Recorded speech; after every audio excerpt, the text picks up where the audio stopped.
Tom Homan to oversee things on the ground. I want to bring in Florida Congressman Mike Haridopolos. Congressman, a lot of things happened yesterday.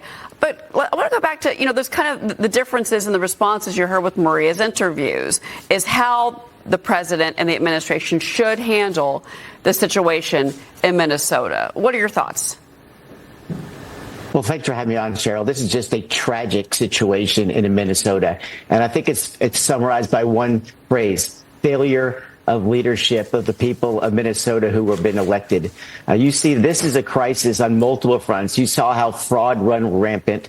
They let violent or sexual or repeat offenders back on the streets, and then they gin up their own public to try to protect these very animals who are ravaging this entire state.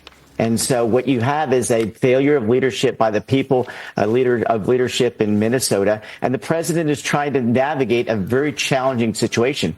But the last thing we need to do is surrender.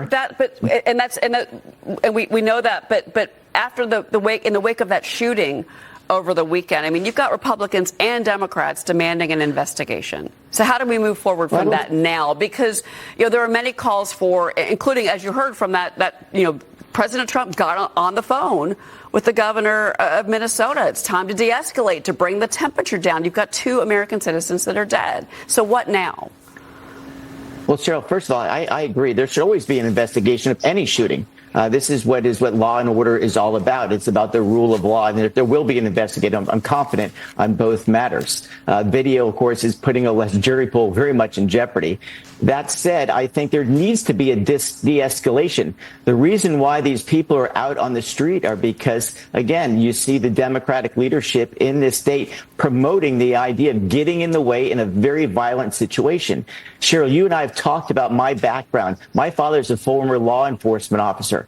Put yourself in the shoes of these ICE officers, or maybe even the families of these ICE officers, wondering what's going to happen to their dad or their mom who are trying to simply arrest violent criminals. Let's hope that in this case, Governor Walz will be an honest broker, finally remove the element that we're seeing here, which is injecting citizens in a very tense, violent situation. If that is done, you can see what's happening in the rest of the country. They're arresting violent sexual offenders who should not be in this country in the first place, and it's working out well. The state of Minnesota, given all their other problems, are trying to elevate the temperature to try to make themselves the victims. The victims here are the people who were criminalized, were victims of criminals, whether it be sexual offenses, repeat offenders, you name it. And let's just hope that, as you said, the escalation will end, and we'll finally have some calm on the streets so the people can actually follow through and get these bad folks off the street. Well, and I think that the question is, do you think that maybe that we should be removing some of these Border Patrol officers and these ICE officials from Minneapolis, focus on other cities?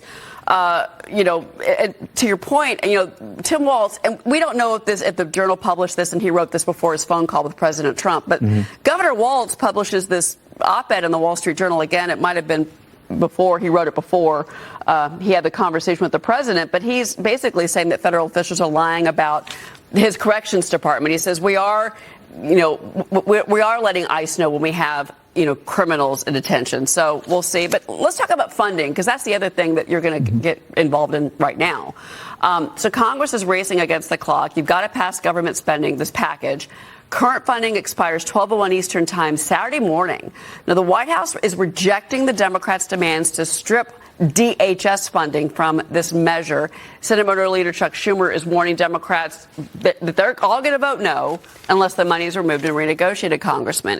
Is there going to be another government shutdown after this? And I just want to mention that, Maria interviewed President Trump last week, and he warned about a potential government shutdown. And then you had the events of the weekend. So is it possible now? Unfortunately, it is possible. The Democrats are playing politics in Minnesota, and they're going to try to do everything they can to regain power and bring back the Biden economy, which failed us. I'm afraid that they are going to be playing politics every day. Remember what we've already done in the House of Representatives. Everyone called for regular order, pass individual bills so that we can have a common sense way of looking at the budget after some of the obfuscation which happened in prior 4 years. We finally have a normal budget process. We passed these very challenging bills, and I think we need to keep the government open. We saw the chaos at the end of last year, which did not help the economy, let alone anyone else. After all, Cheryl, you and I pay taxes. We deserve to get the services we're paying for. And so a government shutdown would be horrendous.